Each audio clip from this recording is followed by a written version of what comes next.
Happy New Year and welcome to our latest news in 90 seconds. In today's episode, I will show you some footage I shot on the Blackmagic Pocket Cinema Camera 4K, a quick walk through the menus and what comes in the box.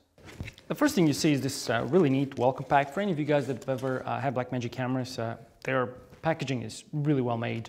You get a little SD card with a manual. You also get a really nice kind of a message, a thank you message from Graham Petty, the CEO of the company. You do get your battery, which is a Canon LPE6 type battery. This is actually a Blackmagic made battery, I guess, or at least is branded. The paid version of Resolve. If you guys remember the original Pocket camera, which was released a few years back, it didn't come with the paid version of Resolve. Now this one does, just like the Ursa Mini Pro, the Ursa Mini, and the other bigger cameras and more expensive cameras that Blackmagic sells. The Pocket Cinema Camera 4K comes with the paid version of Resolve. So next we get the AC adapter / charger. This is a 2-pin limo looking style connector which goes on the side of the camera. In my opinion, is a huge improvement compared to the original Pocket camera. Okay, so where's the camera? Well, there it is. It's on the bottom here. It's actually at the lower shelf. And the first thing you would notice is this finish. It's really nice to hold. This is a, I guess, a polycarbonate material. They made this. They chose this material because they wanted to make the camera very light. And indeed, this is for its size, this is much lighter than expected. The menu buttons here is on the side. It's above the playback button. It's got 3 little lines on it.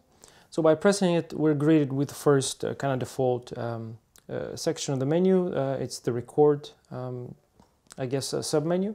And in here you get a chance to choose your recording format, whether you'll be recording in ProRes or RAW. So in RAW you have 3 options: lossless, 3:1 and 4:1, which are the different compressions. And you also get a choice of resolution, 3 resolutions. The top one, 4K DCI, which uses the full sensor, full micro four thirds sensor, and records in 4096 by 2160, which is the DCI spec for 4K or Cinema 4K. You also get Ultra HD, which is 3840 by 2160. Same vertical as DCI, but slightly shorter on the sides.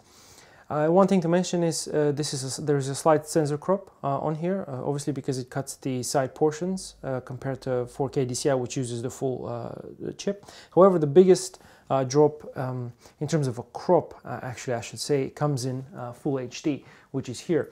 And this is because the Blackmagic Pocket Cinema Camera 4K doesn't downscale from 4K to Full HD when you're recording RAW. It actually uses the center portion of the sensor, which gives you roughly 2 times crop. Maybe it's even a little bit larger. I have not tested it yet, but it is significant, meaning that if you use, let's say, a 18mm lens in 4K DCI, which uses the full sensor, if you flip to HD, you'll automatically get a crop.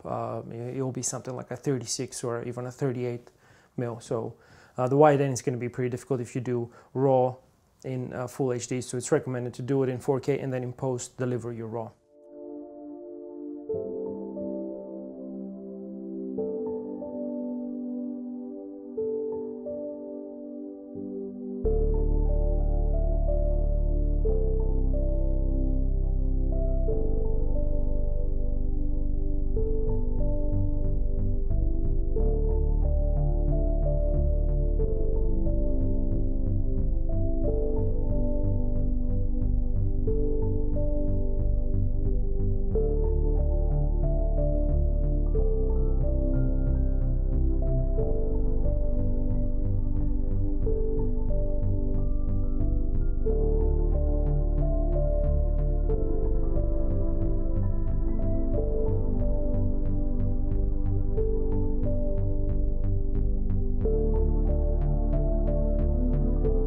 Hit the link below to see the full walkthrough right here on our YouTube channel. That's it for this week. We'll be back next week with more news in 90 seconds.